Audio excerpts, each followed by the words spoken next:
Welcome to my channel Bengali কন্যা। আজকে আমি আপনাদেরকে একটা রেসিপি দেখাবো, সেটা হচ্ছে সাউথ ইন্ডিয়ান রেসিপি। যেহেতু আমি অনেক দিন ধরে চেন্নাইয়ে আছি, তো আমার কিচেনটা পুরোপুরি সাউথ ইন্ডিয়ানে অনেকটা কনভার্ট হয়ে গেছে। তো সেই জন্য আমি বানাবো ধোসার একটা ব্যাটার, মানে ধোসা একটা পেস্ট। সেটার জন্য কি কি লাগছে আগে আপনাদেরকে বলে দিই। আর এটা হচ্ছে গ্রাইন্ডার, আলট্রা গ্রাইন্ডার আছে। এটা আপনারা কিনে নিতে পারেন, এটা মার্কেটে 5 থেকে 6 হাজার টাকা দাম। আর তার জন্য আমার কি কি লাগছে, এটাতে আমি নিয়েছি 8 কাপ রাইস। 8 কাপ মানে এই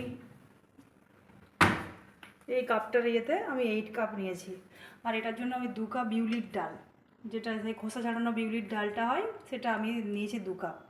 মানে আপনারা যদি এটা 4 কাপ দেন তাহলে হচ্ছে 4:1 দেবেন বিউলির ডালটা। আর আমি একটু দিয়েছি মেথি, মানে ফেনিগ্রিক সিড।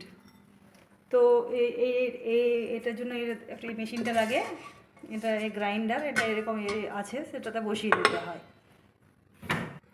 এটাকে আমি সেট করতে হবে, জাস্ট সেট করে এটা আমি এমনি করে বসিয়ে দিলাম। এবারে বসিয়ে দিয়ে আমি এই বিউলির ডালটা দিয়ে দেব।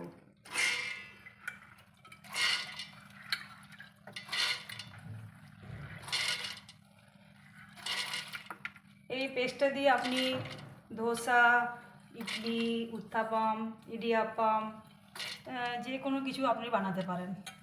এটা খুব ভালো স্বাস্থ্যের জন্য। এই মর্নিংয়ে ব্রেকফাস্টটা বানাতে পারেন, রাত্রেও ধোসা চাটনি বানাতে পারেন। এখন আমি জাস্ট আজকে এই পেস্টটা বানানো আপনাদেরকে শেখাচ্ছি কেমন করে বানায়। আর ওটার জন্য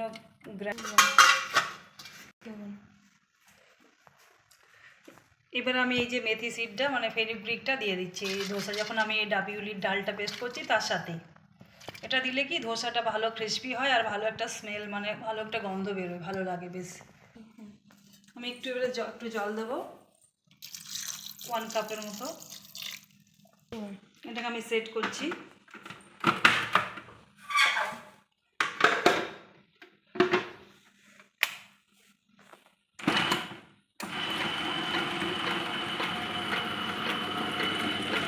এটা পুরো মেশিনটা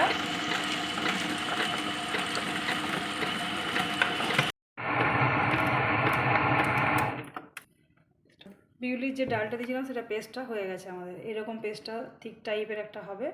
আমি তো একটু জল মিক্স করেছিলাম, আপনারা দেখে পরে সেই এরকম যেন একটা ঠিক একটা পেস্ট হয় সেরকম। এটা শুধু বিউলির ডাল আর ওই যে বেথিটা, যেটা আমি করেছিলাম, দিয়েছিলাম, সেটার এটা পেস্ট হয়েছে। এই পেস্টটাকে আমি এই পাত্রেতে ট্রান্সফার করে নেব।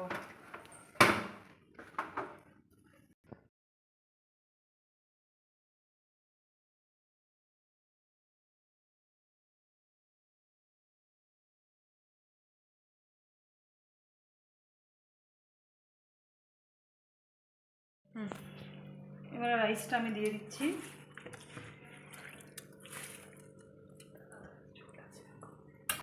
রাইসটা আমি দিয়ে দিচ্ছি।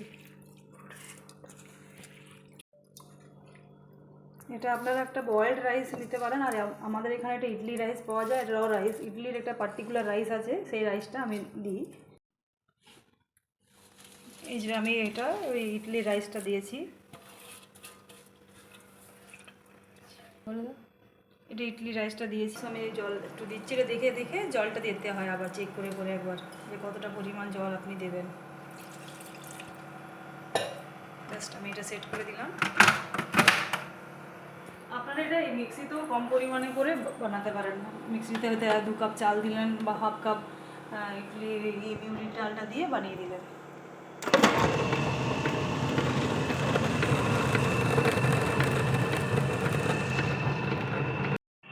পেস্টটা অনেকটা হয়ে গেছে, কিন্তু তো আমি একটু জল মিশিয়ে দেবো এটাতে। অনেকটা ঘন হয়ে গেলে একটু জল মিশিয়ে দিয়ে মাঝে মধ্যে চেক করে দেখতে হয়, তাহলে পেস্টটা ভালোভাবে পেস্ট হয় আর জিনিসটা স্টাক হয়ে যায় না মেশিনটা। বেশ, এটা মোটামুটি 30 মিনিটের মতো লাগে এই একটা বাটার বানাতে। আরেকটা বাটার বানাতে 20 মিনিট লাগে, মানে দুটো 50 মিনিটে আপনার হয়ে যাবে। তো পেস্টটা মোটামুটি হয়ে গেছে, এরকম একটা ব্যাটার হবে। এটা মোটামুটি হয়ে গেছে।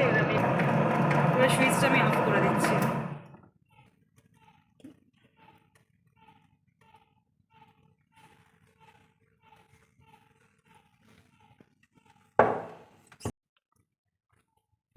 এটা ইডলি এর দেখুন দুটো পেস্ট মিক্স করার পরে এইরকম দেখতে হয়েছে। এবারে যখন আপনারা ধোসা বানান এটার সাথে একটু জল মিক্স করে আপনারা ধোসা বানাতে পারেন, আর যদি ইডলি বানান তো এই পেস্টটাতে ইডলি বানাতে হবে, আর আপনাদেরকে ধোসা বা জল মেশাতে হবে না। আর এটা 3 to 4 আওয়ার্স আপনাকে বাইরে রাখতে হবে, তারপরে ফ্রিজে রাখতে হবে, কারণ 3 to 4 আওয়ার্স না রাখলে ফার্মেন্টেশন হবে না, তাহলে ইডলি ভালো হবে না।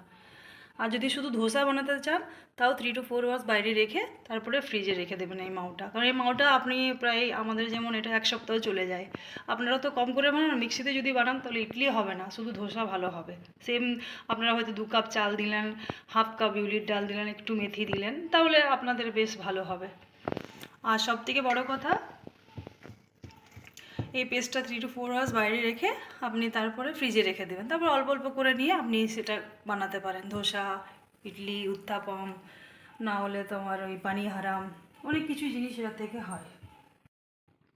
আমার ইডলি আর ধোসার পেস্ট রেডি হয়ে গেছে, আর আমি ব্লগটাকে বাড়াচ্ছি না। আপনারা কমেন্ট বক্সে জানাবেন যে আমি মানে নেক্সট ভিডিও আপনাদের কি দিলে ভালো হবে।